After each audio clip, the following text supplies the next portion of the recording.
Please like the video and share it so that it reaches many more people and you get sawaba, or rewards from Allah. This could be a sawabe jariyah or continuous reward for you long after you are gone. Volume 4, Book 52, number 192.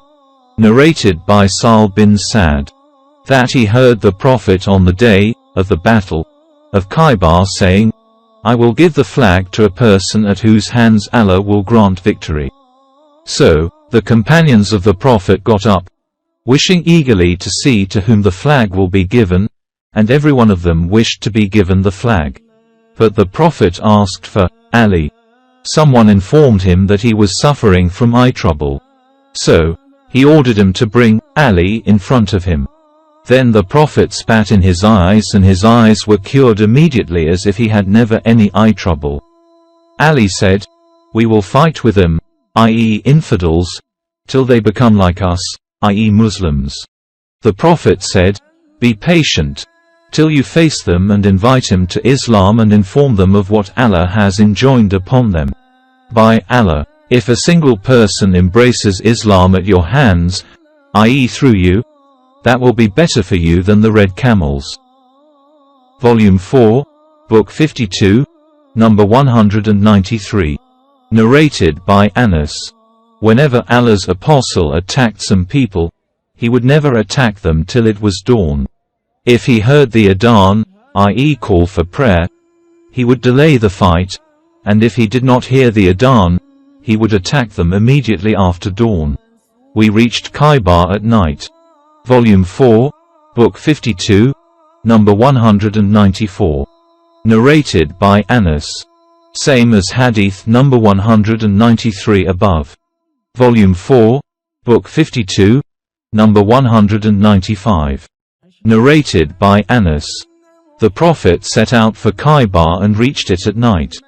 He used not to attack if he reached the people at night, till the day broke. So, when the day dawned, the Jews came out with their bags and spades. When they saw the Prophet, they said, Muhammad and his army. The Prophet said, Allahu Akbar.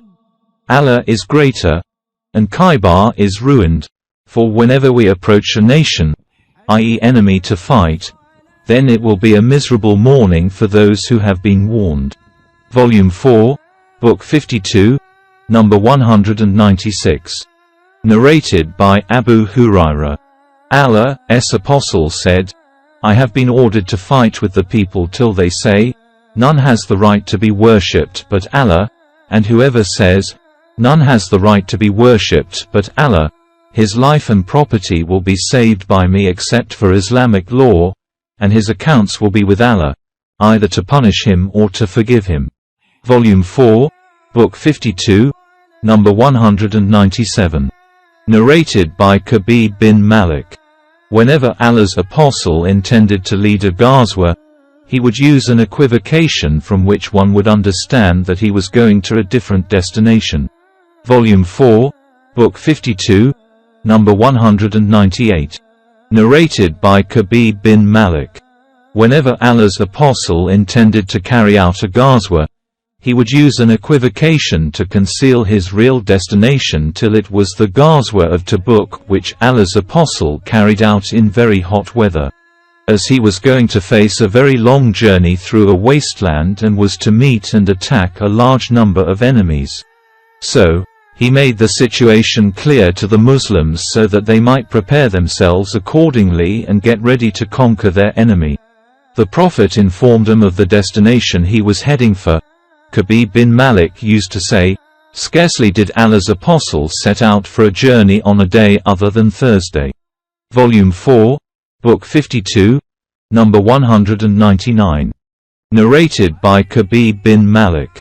The Prophet set out on Thursday for the Ghazwa of Tabuk, and he used to prefer to set out, i.e. travel, on Thursdays. Volume 4, Book 52, number 200. Narrated by Anas. The Prophet offered a 4-rakat Zuhr prayer at Medina and then offered a 2-rakat Asr prayer at Dhul Hulayfa, and I heard the companions of the Prophet reciting Talbiyah aloud, for Hajj and Umrah altogether. Volume 4, Book 52, number 201. Narrated by Aisha. We set out in the company of Allah's Apostle 5 days before the end of Dhul Qa'dah, intending to perform Hajj only. When we approached Mecca, Allah's Apostle ordered those who did not have the hadi, i.e. an animal for sacrifice, with them, to perform the tawaf around the Kaaba, and between Safa and Marwa, and then finish their ihram. Beef was brought to us on the day of, i.e. the days of slaughtering, and I asked, "What is this?" Somebody said, "Allah's Apostle has slaughtered a cow on behalf of his wives." Volume 4, Book 52, number 202. Narrated by Ibn Abbas. Once the Prophet set out in the month of Ramadan. He observed fasting till he reached a place called Qadid, where he broke his fast. Volume 4, Book 52, number 203. Narrated by Ibn Umar. The Prophet said, "It is obligatory for one to listen to and obey the ruler's orders, unless these orders involve one disobedience to Allah. But if an act of disobedience to Allah is imposed, he should not listen to or obey it." Volume 4, Book 52, number 204. Narrated by Abu Hurairah. That heard Allah's Apostle saying, "We are the last but will be the foremost to enter paradise." The Prophet added, "He who obeys me, obeys Allah, and he who disobeys me, disobeys Allah. He who obeys the chief, obeys me, and he who disobeys the chief, disobeys me." The Imam is like a shelter for whose safety the Muslims should fight and where they should seek protection. If the Imam orders people with righteousness and rules justly, then he will be rewarded for that, and if he does the opposite, he will be responsible for that. Volume 4, Book 52, number 205. Narrated by Ibn Umar. When we reached Hudaybiyah, in the next year, of the Treaty of Hudaybiyah, not even two men amongst us agreed unanimously as to which was the tree under which we had given the pledge of allegiance, and that was out of Allah's mercy. The sub-narrator asked Nafi, "For what did the Prophet take their pledge of allegiance? Was it for death?" Nafi replied, "No. But he took their pledge of allegiance for patience." Volume 4, Book 52, number 206. Narrated by Abdullah bin Zaid.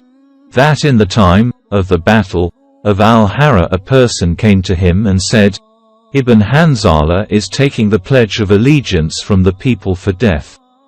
He said, "I will never give a pledge of allegiance for such a thing to anyone after Allah's Apostle." Volume 4, Book 52, number 207. Narrated by Yazid bin Ubayd. Salama said, "I gave the pledge of allegiance, al-Ridwan, to Allah's Apostle, and then I moved to the shade of a tree.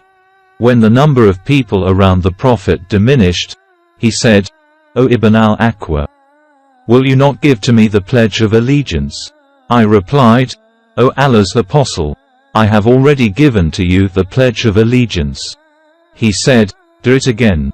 So I gave the pledge of allegiance for the second time. I asked, 'O Abu Muslim, for what did you give he pledge of allegiance on that day?' He replied, 'We gave the pledge of allegiance for death.' Volume 4, Book 52, number 208. Narrated by Anas.